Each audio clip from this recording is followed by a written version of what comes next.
Okay, so we've got a fascinating deep dive teed up today. Yeah, this one's All about Mrbeast. oh, Mrbeast. The guy's a phenomenon, right? Absolutely, yeah. Like, Turns YouTube into his own he really is. giving extravaganza. Yeah. We had a listener write in Mm-hmm. asking us to really dig into Mrbeast's story. Oh, wow. I mean, how does someone go from, like Where'd he come from? uploading Minecraft videos Right. to like literally changing people's lives with his videos? Mm-hmm. It's pretty wild. It's a wild ride for sure. Yeah. So he starts out. Yeah, how does it back in 2012? How does it begin? As plain old Jimmy Donaldson. Okay. Just a 13-year-old kid Right. uploading gaming videos. Just like so many others. Yeah, exactly. Right. But, not just any games. What was he playing? He was drawn to, like, the strategy and world building of Minecraft. Oh, interesting. And then, like, the competitive, intensity of Call of Duty, I never really thought about it that way, but it's almost like those early games Yeah. foreshadowed his future success a little bit. Right. Like, Absolutely. Minecraft is all about building something massive from scratch. Mm-hmm. And Call of Duty requires, like, strategic thinking Yeah. and a drive to win. Right. You got to be good to win at Call of Duty. Yeah. It's so competitive. Totally, yeah. So it kind of shows that, So he's, like, from the get-go, he's got that, like, he was interested in, like, these Strategic- concepts that involve yeah. building, strategizing, Right. and ultimately succeeding on yeah. a large scale. But then, like, yeah. there's this turning point. Yeah, for Oh. sure. A few years later, When it around like 2015, 2016. becomes Mrbeast as we know him. Yeah, he starts experimenting with, Yeah. let's just call them unconventional video ideas. Unconventional is putting it lightly. Yeah. Yeah. Like, these videos were like nothing else on YouTube. Right. I remember that one where he, like, Oh, yeah. counted to 100,000. Counted to 100,000. Who does that?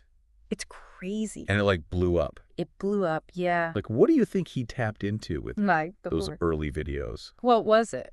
that made them go viral? So you got to remember, like, back then, Yeah. YouTube was starting to get Yeah. really saturated. Cheap right? old, same Results content, yeah. Yeah. And people were, like, craving something fresh, something new. Something different, yeah. Something that pushed the boundaries Yeah. of what online video could be, Right, yeah. Yeah. So his videos were absurd.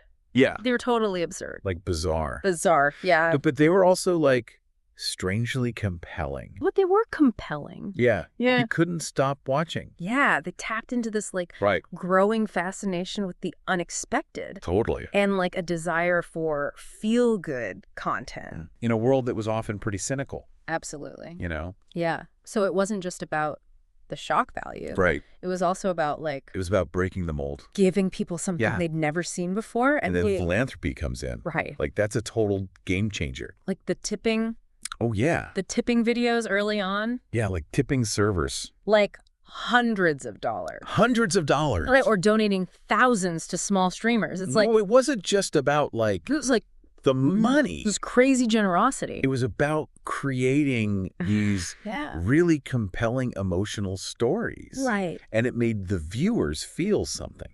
Yeah. They weren't just like passively watching, Exactly. right? They were like They were emotionally invested. invested in these acts of kindness. Yeah. Yeah.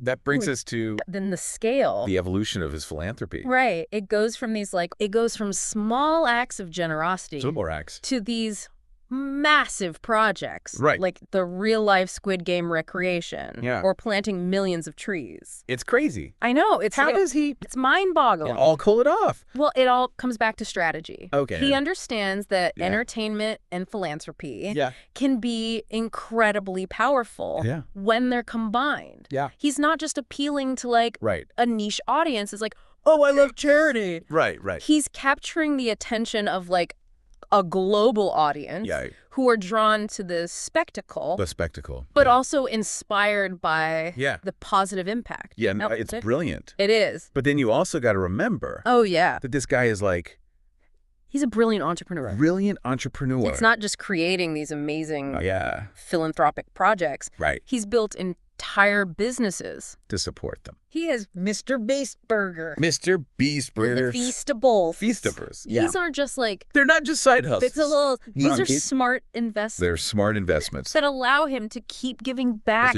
on this massive scale. To fund these massive projects. Exactly. He's created this brilliant sustainable model for philanthropy. Yeah. These ventures aren't just about profit. Right. They're about generating the resources needed to fuel his larger mission. Like his overarching goal of giving back. Exactly. Yeah. It's brilliant. It's like he's built this. It's a really smart way. This online empire. Yeah. To ensure that his efforts. That goes way beyond views and subscribers. Can continue to grow and evolve. It's like he's created a brand. Yeah, he has. That's synonymous with generosity, ambition, and making a real difference. Absolutely. It's, it's pretty incredible. He's a cultural phenomenon. Yeah. And I think it makes you think about the role of philanthropy in the digital age. Like, is this the future of giving back? Yeah. Is this what it's going to look like? It's an interesting question. Yeah. We've unpacked a lot here. We have. But I think the most interesting part is what it says about... What does it say about us? Us as viewers. As viewers. As a society. Yeah. Like, why are we so captivated by his content? Yeah. What does it say about our desire to see good things happen in the world? Yeah. Even if it's through the lens of entertainment. Through entertainment. Yeah. I think it's something worth reflecting on. Something to think about, for sure. Yeah, absolutely. Yeah. Interesting stuff. All right, well, that's our deep dive on Mrbeast. Mrbeast, everybody. A fascinating journey. He's out there doing it. For sure. Changing the world. All right, we'll see you next time. See ya. For another deep dive. Bye.